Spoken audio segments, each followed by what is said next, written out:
Hello friends, welcome to our channel. இன்னைக்கு பதிவில் எள்ளு வச்சு ரொம்ப ஹெல்த்தியாக ரொம்ப ஒரு அருமையான ஒரு ஸ்நாக்ஸ் ஐட்டம் ரொம்ப குயிக்காக ரொம்ப டேஸ்டியாக எப்படி செய்கிறது அப்படின்னு இன்னைக்கு பதிவில் பார்க்கலாம் வாங்க. இந்த ஸ்நாக்ஸ் செய்கிறதுக்கு இந்த மாதிரி ஒரு கப்பில் நான் எள்ளு எடுத்துருக்கிறேன்.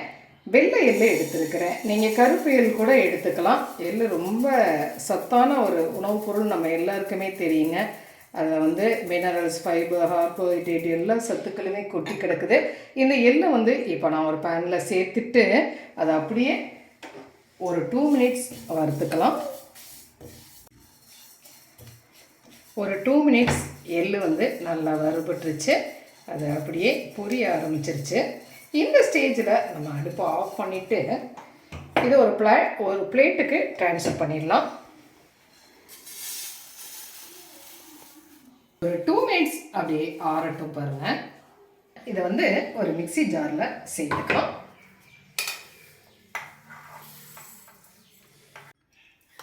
இதில் ஒரு 2 டீஸ்பூன் அளவுக்கு எல்லாம் நான் எடுத்து வச்சுட்டு இதை அப்படியே குறன்னு ஒரு பவுடராக மிக்சியில் பல்ஸ் மோடில் வச்சு நான் அரைச்சி எடுத்துகிட்டு வந்துடுறேன். இந்த மாதிரி பவுடராக அரைச்சி எடுத்தாச்சு. இதை நான் ஒரு பவுலுக்கு மாற்றிக்கிறேன். அரை கப் அளவுக்கு தேங்காய் துருவல் சேர்த்துக்கிறேன். உலர் தேங்காய் துருவல் தான் சேர்த்துருக்கிறேன். நீங்கள் ஃப்ரெஷ்ஷான கோகோனட் கூட சேர்த்துக்கலாங்க. ஒரு 1/4 கப் அளவுக்கு முந்திரியும் பாதாமும் எடுத்து வச்சுருக்கிறேன். இதையும் ஒரு மிக்ஸி ஜாரில் சேர்த்துட்டு பல்ஸ் மோடில் வச்சு அரைச்சி எடுத்துகிட்டு வந்துடலாம். இந்த மாதிரி அரைச்சாச்சு. இதையும் இதோட சேர்த்துக்கலாம். நல்லா மிக்ஸ் பண்ணிக்கலாம். பவுட்ரு அழகாக மிக்ஸ் ஆகி இந்த பதத்தில் இருக்குது பாருங்கள். இப்போ அடுப்பில் பேன் வச்சுக்கலாம். ஒரு டேபிள் ஸ்பூன் அளவுக்கு நெய் சேர்த்துக்கலாம். நெய் சேர்த்துட்டு அந்த மாவை வறுத்துற போகிறோம். இதில் இந்த பவுடரை சேர்த்து ஒரு 2 மினிட்ஸ் அப்படியே ஃப்ரை பண்ணிக்கலாம். இது நெய் சேர்த்தாமல் நீங்கள் ட்ரையாகவும் அப்படியே ஃப்ரை பண்ணலாங்க. இதை அப்படியே ஒரு 2 மினிட்ஸ் ஃப்ரை பண்ணிக்கலாம். ஒரு 2 மினிட்ஸ் நம்ம ஃப்ரை பண்ணியாச்சு. இந்த மாதிரி பவுடரை ஃப்ரை பண்ணி எடுத்து வைக்கும் பொழுது ஒரு வாரம் 10 நாள் ஆனாலும் கூட பர்ஃபி நமக்கு கெட்டு போகாமல் நல்லா அப்படியே இருக்குங்க. அதுக்காக தான் இதை ஒரு 2 மினிட்ஸ் இந்த மாதிரி ஃப்ரை பண்ணிட்டோம். இப்போ இதை அப்படியே எடுத்து வச்சிடலாம். அடுப்பில் இன்னொரு பேன் வச்சுருக்கிறேன். இதில் நான் ஒரு கப் அளவுக்கு கற்கண்டு எடுத்துருக்கிறேன். கற்கண்டு ரொம்ப நல்ல ஒரு ஹெல்த்தியான ஒரு உணவுப் பொருள். கற்கண்டு ஒரு கப் அளவுக்கு எடுத்துருக்கிறேன். தண்ணி ஒரு கப் அளவுக்கு சேர்த்துக்கிறேன் பாருங்கள். சேர்த்துட்டு நல்லா மிக்ஸ் பண்ணிக்கலாம். கற்கண்டு கரையட்டும். இந்த மாதிரி ஒரு பிளேட் எடுத்துக்கிட்டேன். இதில் நெய் இல்லைன்னா ஆயில் நம்ம இந்த மாதிரி அப்ளை பண்ணிக்கலாம். கற்கண்டு கரைஞ்சி நல்லா கொதிக்க ஆரம்பிச்சிருச்சு. இது லைட்டாக ஒரு பிசுக்கு பதம் வந்தாலே போதுமானதாக இருக்குங்க. பாருங்கள், இந்த அளவுக்கு ஒரு பிசுக்கு பதத்தோட அந்த பாகு ரெடியாக இருக்குது. இந்த ஸ்டேஜில் நம்ம அடுப்பை ஆஃப் பண்ணிடலாம். இது பாகை இறக்கி தனியாக வச்சிடலாம். அடுப்பில் பவுடரை வச்சுக்கலாம். இதில் இந்த சர்க்கரை பாகை நம்ம கொஞ்சம் கொஞ்சமாக சேர்த்து கிளறிக்கலாம் பாருங்கள்.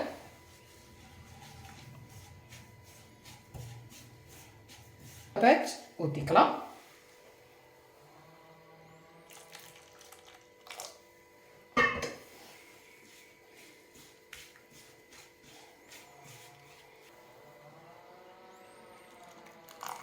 அடுப்பை லோ ஃப்ளேம்லேயே வச்சுட்டு நல்லா கலந்து விட்டுக்கலாம்.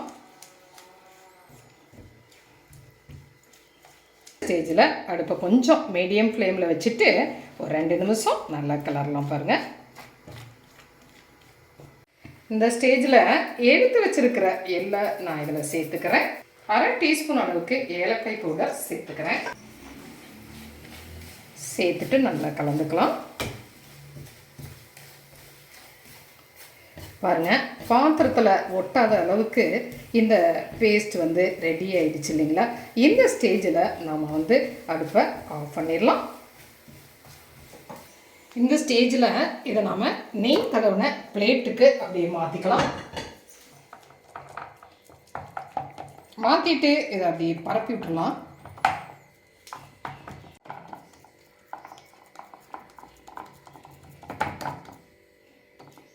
படுத்தி விட்டாச்சு. இது ஒரு அரை மணி நேரம் அப்படியே இருக்கட்டும். அதுக்கப்புறம் நாம் பீஸ் போட்டு எடுத்துக்கலாம். 20 மினிட்ஸ் ஆயிடுச்சு. இதை இப்போ நாம் பீஸ் போட்டுடலாம்.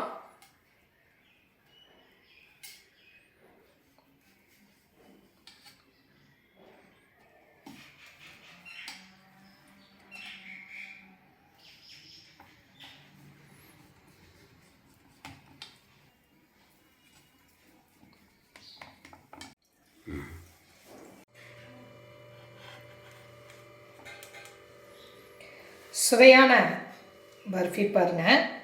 ரொம்ப ஒரு சாஃப்டாக, ஒரு சூப்பர் டேஸ்ட்டில், ஒரு ஹெல்த்தியான ஒரு பர்ஃபி ரெடி ஆகிடுச்சு. இதே மாதிரியே நாம் எல்லாத்தையுமே எடுத்துக்கலாம்.